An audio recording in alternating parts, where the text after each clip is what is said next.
what an honor it is for me to have the opportunity to talk to you from Toronto today.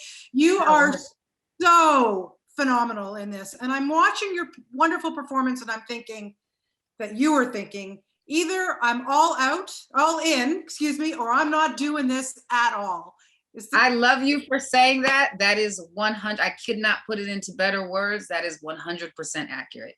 I'm here. I have a piece about doing it. So whatever it takes, that was including, I know everybody's been like, oh, you started smoking cigarettes. And I know it seems like a big deal, but at the time it just was appropriate. It just was the drinking, the smoke, all of it needed to happen. And I had a piece about it. And it was just like, whatever we have to do to get this right and to honor her, that's what we're gonna do, so yes, it was all in or all out. Yeah, and all in you went. I mean, you cut that long beautiful hair, you said you smoked, you drank gin, you lost almost 40 pounds.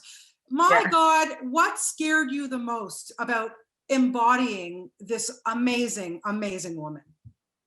To be honest, and this is not, I'm not just saying this, but what scared me the most was failing.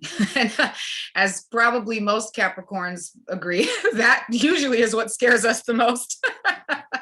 So I think in any way, dishonoring her legacy, being a stain on her legacy in any way was terrifying for me, because you had Billie Holiday has an amazing life. We were never told the true story of her life, but she was the great godmother of civil rights, singing Strange Fruit, talking about lynching.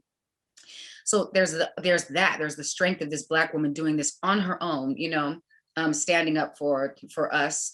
And then you have the amazing performance by Diana Ross in Lady Sings the Blues, which is a different facet, in 1972, while Harry J. Anslinger and J. Edgar Hoover was still alive. And then you've got Audra McDonald on Broadway, who embodied this performance and this residency so beautifully. So in my mind, the terror was like, it's going to be like, Billie Holiday's amazing, Diana's amazing, Audra's amazing. Oh, you remember when Andra Day played Billie Holiday? Like, that's what kept running through my head. So that was, I did not want to get it wrong. I love her so much and I wanted to honor her. Yeah, just tell me a little bit about the singing, because oh my God, I could listen to you sing as Billie Holiday. I mean, I love you as yourself. Your voice is spectacular, but I'm telling you, my friend, wow, you really knocked it out of the park. Thank you so much. No, that means a lot. No, I'm still preferring, eventually it'll go away, but I still prefer my Billie voice. And there'll be random moments, I guess, when I drop into it and my mom's like, oops, that was her. I'm like, oh, okay. But, so yeah, I getting into the voice of it was really, to me, it just felt like a process of earning her voice. You know what I mean? Not just her singing voice, but her speaking voice as well. She speaks from kind of a higher place, but that voice, in order to get there, has to travel through all this gravel and all this. This is what we called it. Tom Jones was my dialect coach. Tasha Smith, my acting coach. Lee Daniels, amazing director. Yeah. So it was finding out, what are the key points. And for me, her laugh usually got me into it, which you would assume it was the singing, but it was her laugh. And then her breathing. My dialect coach would talk about we got to find out where she breathes from and why she breathes the way she does, and chasing that breath. And so training the muscles to speak from this higher place, and then also the damage, the gravel, trying to grab a little grit in my voice, but I was smoking like a damn chimney, drinking like a fish, not sleeping, not eating. So, and that slowed me down and broke things up in a way that actually was really helpful, and so, it'll recover. It'll all be fine someday. Listen, at the end of the day, what did you learn about yourself after playing this role? What I learned about myself was, there's this scripture. I happen to be a deeply spiritual person, and so that sort of permeates everything that I do personally. Yeah.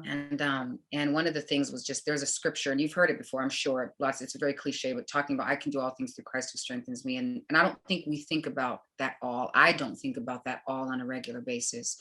This role and what I learned from this role and from doing this, and maybe was the reason, but was I am capable. You know what I mean? I have the potential, and not just the potential, but I have the capability. And if I believe and if I put in the work, then you can accomplish anything. And it gave me a picture of our strength as Black women. You know what I mean? She's, that she shouldered this on her own. And then we saw what Stacey Abrams just did in this recent election. And I could speak, of my own mother and her survival. And so it's just a reminder of it's a reminder to me that, all these studies have come out that Black children are being born with PTSD, right, in their DNA. It's been like that for a while.